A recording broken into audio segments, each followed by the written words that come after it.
Hello everyone and most welcome to age 736, and we are presently in the local library in Vårgårda, enjoying ourselves in a locale that's really big, and my voice is sounding nice and well without echo.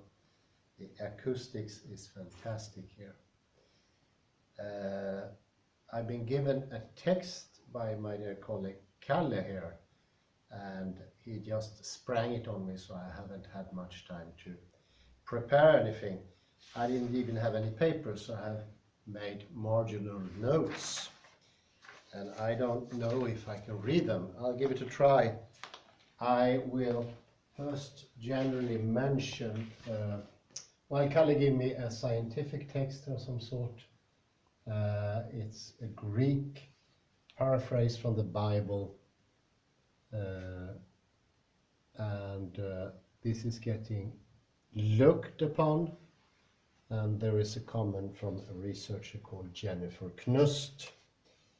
And before I delve into this, I threw myself into this business, I'm just going to mention generally a little thing that I've seen so far when it comes to analyzing and looking at things, especially in a scholarly way, and that oddly enough we are in a new situation since only a while ago, and that is that most of the humanities today are trying to imitate what they think is a scientific method.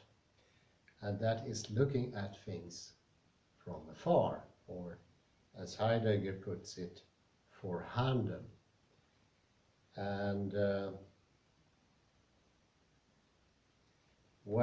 especially true if you look at, when I especially like this movie, Dead Philosopher's Society, and I recommend we have a gander at it later. And I think in the introduction there's a bunch of students who are presented for poetry, and this specific book that presents poetry is very influenced by this scientific method that was still fresh and young at those days.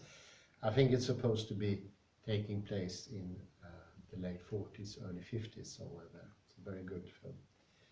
But he says something that you can put a poem. First you have to take it apart completely, dissect it, and you investigate each separate part by itself, and then you add the parts together to find the meaning, the strength, and the energy in the poem.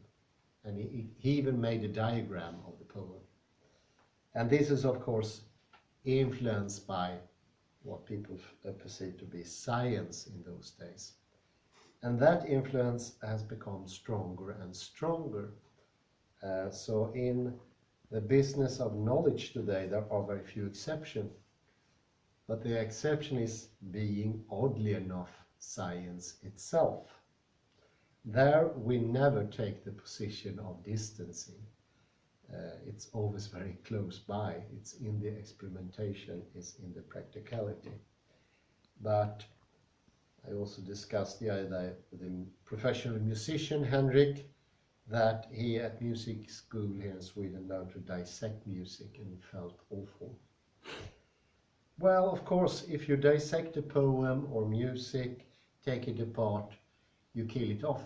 It's no meaning left, because all the meaning, all the purpose, all the force of it, it's in the whole. And you need to read a poem as you are in the poem, as it's vivid to you. And this is close by reading.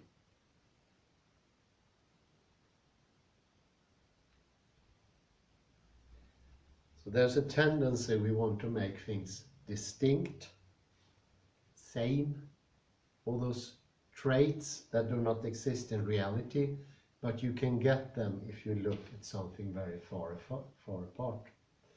But if you're close by, you see nothing in this world is same. It's not a feature of reality.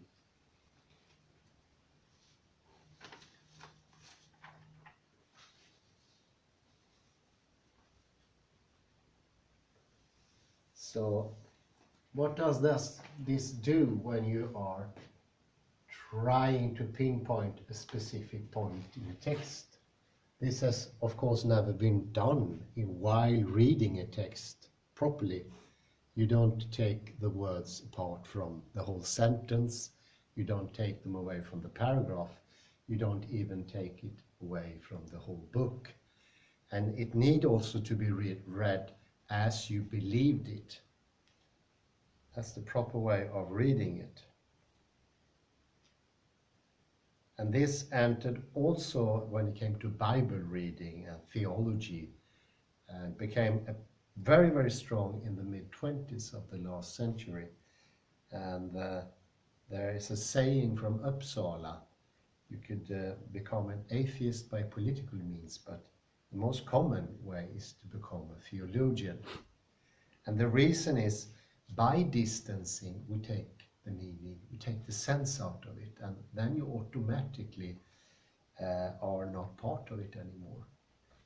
And in the end, it doesn't really mean anything whether it's true or not true. It's the same. Everything is far away from you. Something being true at a distance is not much true. And you could actually say what's happening is that you give meaning to the text. You take each part and you give it a meaning. And this meaning-giving activity, it's part of the new movement from that time period.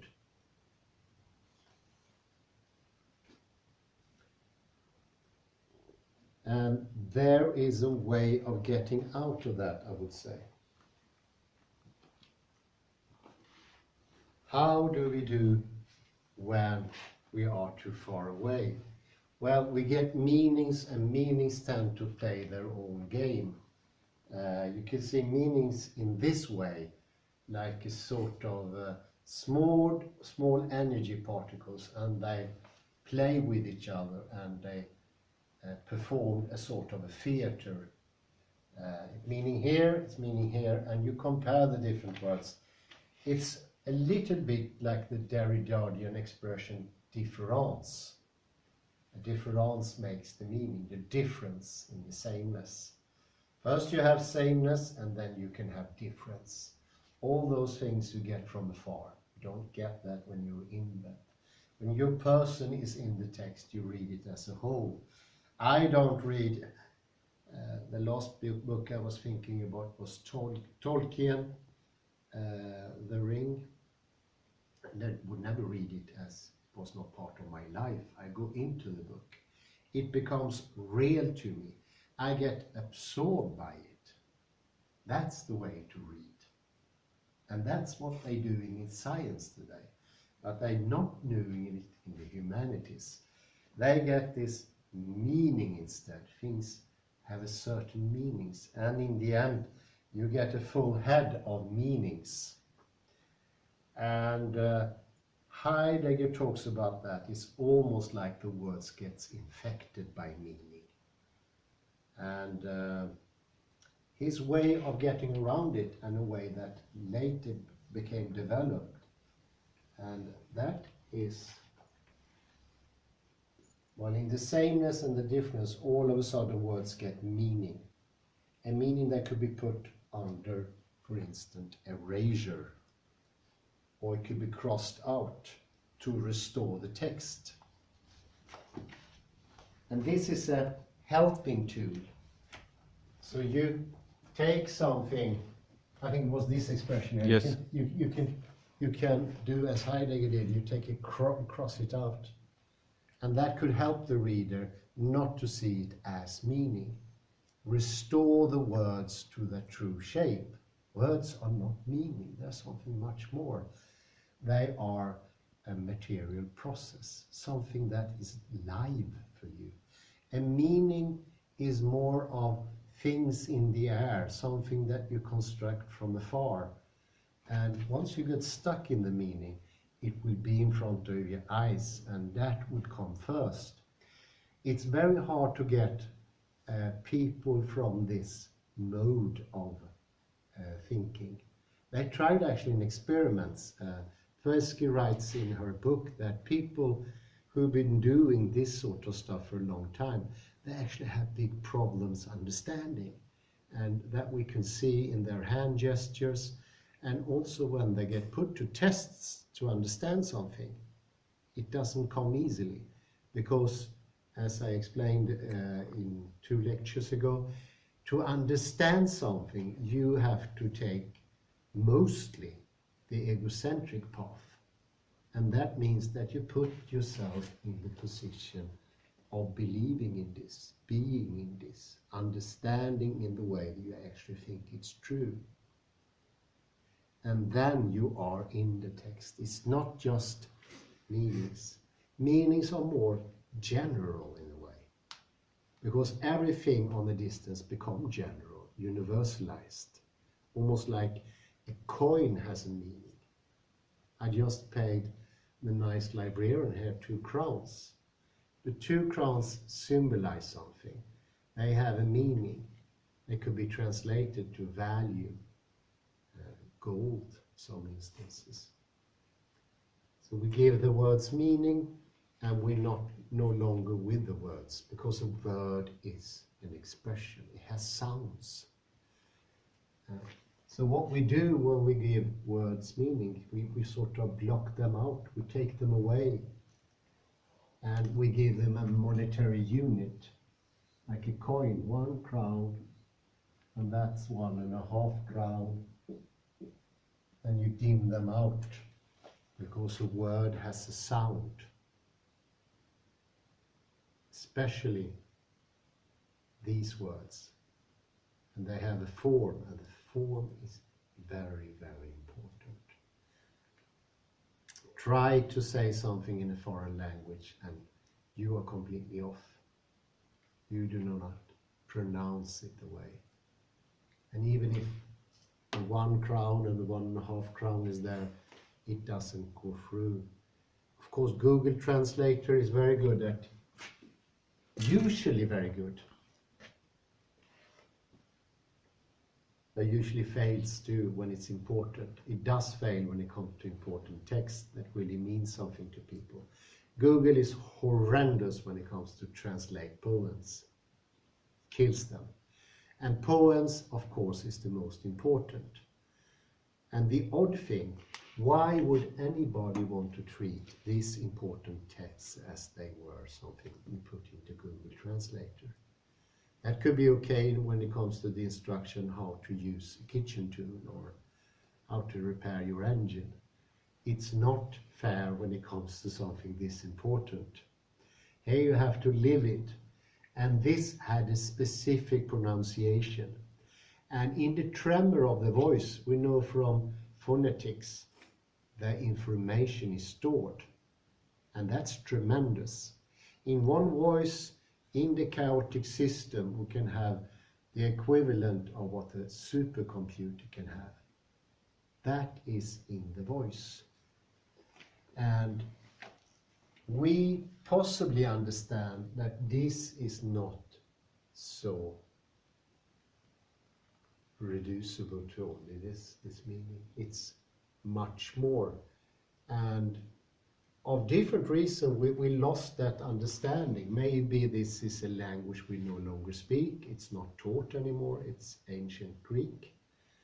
But I can make a comparison from sacred texts, for instance, in India. Those languages are also dead, but you learn them. When you are a scholar, you learn them, and the pronunciation has all the information because it's been transferred. It never completely died when it came to pronunciation. And you always have the pronunciation, which is the body of the word. This is the mind of the word. And then it gives fullness. That's why it's so important that the word has always been transmitted from person to person. Never, in no tradition, is it cut out somewhere. It has happened, then that tradition died. That was the case of the Vijayadhara tradition in India. Because of a plague, the last person who held the tradition died. And then that was the end of it, because it couldn't be transmitted. So we need to understand it's much more behind these words than it looks here on the screen, on this whiteboard, even if it's a very nice whiteboard. And this helps to bring that thing back. Heidegger called that Geschichte, and that's the etymology of the word. And it's so much more than the written word. This is also important. But that's maybe 99.999% of the word is the pronunciation. That can never be lost. So what's doing here, it's a play with meanings only. Get back, do erasure, cross it out, and restore the text to its brilliance, to its former energy. That's what Derrida did. He said he helped the author. He helped the text to be restored to its proper energy and direction. Almost like a person who takes an old piece of furniture, maybe from the Middle Ages, and it's in a shady condition, and he restores it. He takes away the cracks, changes the varnish or something like that. He restores it to the foam and glamour. And you could see this as the same way. Meanings are like problems with the varnish. Like an old painting, the varnish get dark, and within 100 years you need to remove it. And if you don't do that, you will in the end not see anything. I'm thinking especially of Rembrandt's The Night Watch. It's completely dark today. It didn't used to be that dark. It used to be more like a day watch. But thanks to the varnish getting darker and darker, we don't see the world, we don't see the reality. I think the best example was something that happened a couple of years ago. It was a person lying on the table, and they all wonder what the scene was about. They had no notification about the scene. He was lying on the table, and there was people around him, and no, it didn't make any sense. Was he sick, or was he taking a rest? What happened? And then they took the varnish away, and they saw he was dead. So it was a mourning scene. Person just died, and they were mourning him. And thanks to removing the varnish, they could see that. This is to remove the varnish of today. We have a varnish today. It started maybe in the 1920s, maybe earlier to some sense. And it's taking away the full glamour of the text, the force of the text. It becomes something distant, a play of words and meanings. And those meanings are bouncing around in our heads, and they become completely subjectivized. Everybody has their meaning. That person has their meaning. This is not tradition. That is not the history. The history doesn't have several different meanings like that. It's a massive polysemic force that shows in one direction. And that's the restoring of the text. Cross it out, cross it all out, and heal the text. That's my advice. Well, I say thank you very much. I give it a try. Cheers. Thank you so much.